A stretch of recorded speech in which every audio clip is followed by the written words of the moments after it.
Hey, how are you all today? Welcome to Integrative Preparedness. I'm going to shoot a short one here because I had a really disappointing comment on the one I shot today, and I want to address it because it kind of illustrates wrong thinking when it comes to preparedness.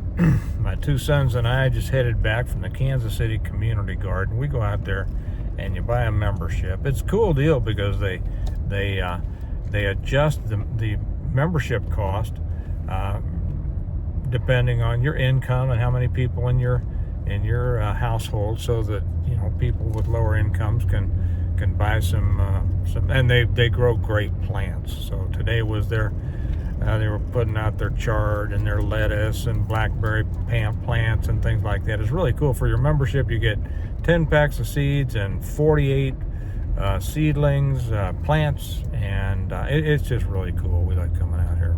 This is their first of the season. But anyway, I'm going to get to what I was talking about. This morning I put one out, and I guess the message for this is that preparedness is not a communal activity. It is a personal responsibility. So I put that one out today talking about how the inflation was killing rural and small town America. And I went through it all, but there was an interview with the CEO of Family Dollar, or is it Family Dollar or Dollar General? That was it, Dollar General. And I was talking about how inflation is hitting the rural areas disproportionately. And someone left a comment, and I don't mean to insult this person. It gave me a chance to address something that I need to address. And he said, it's going to take 2 years to solve this problem. 2 years to solve the problem of inflation hitting the small towns and rural America. And and that after I had already said how individuals could go out there and start businesses and make great money immediately.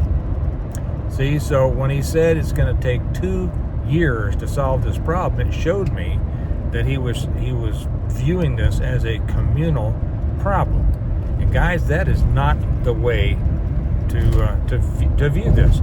I told the story about a guy back during COVID and around where we live had lost a white collar administrator's job and took his lawnmower out and built himself a lawn mowing business and did so well he didn't go back to his white collar job. That guy got up off of his butt and went out there and did something.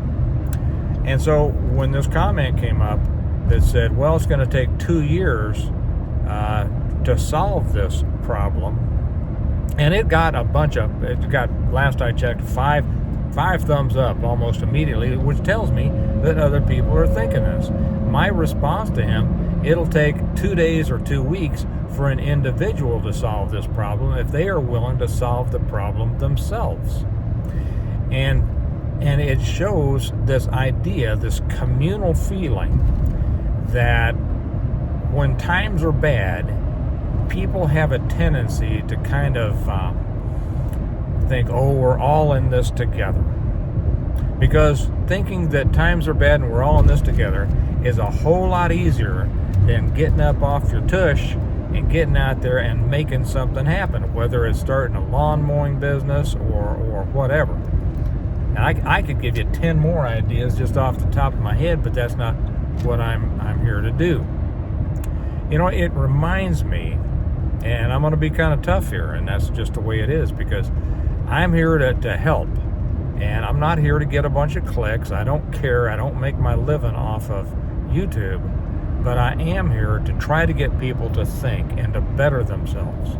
And this statement that it's going to take 2 years to solve this problem of inflation hitting rural and small town America, it reminded me of that song by Alabama. You guys familiar with the song of the South?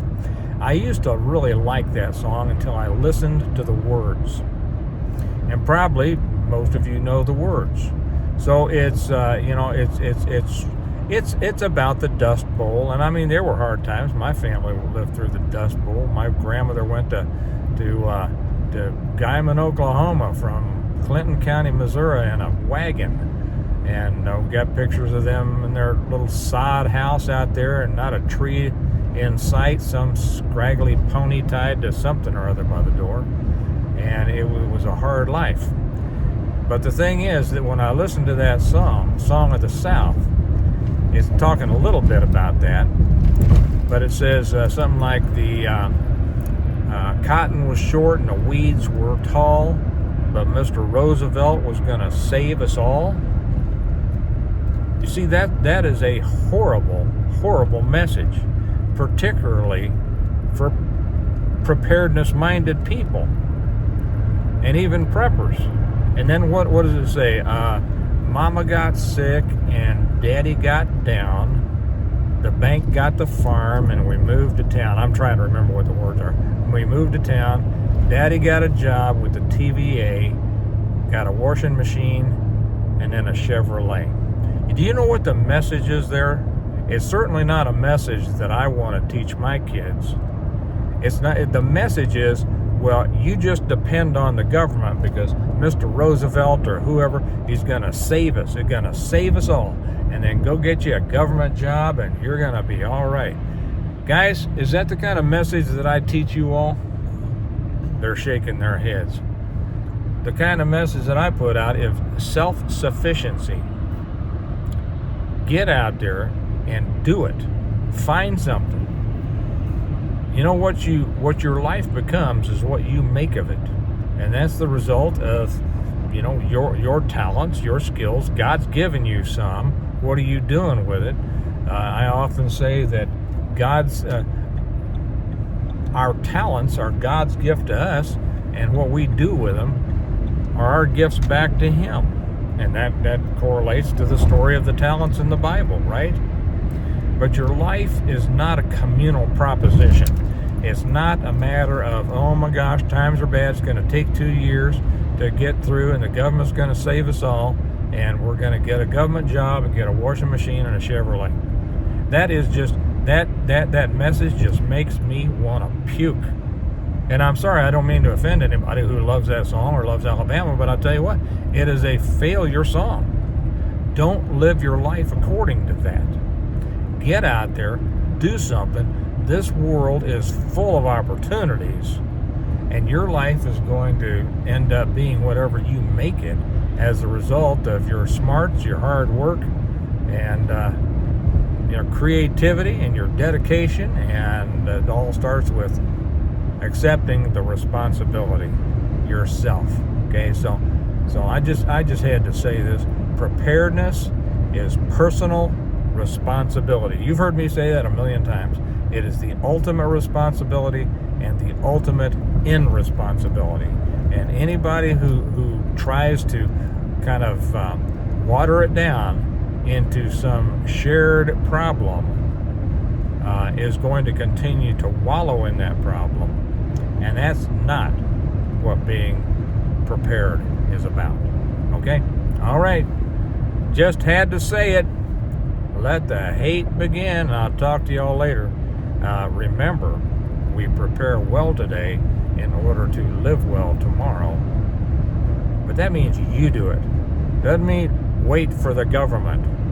If the government is your answer, boy, I tell you, you're asking the wrong question. Y'all have a good one. I'll talk to you later. Bye-bye.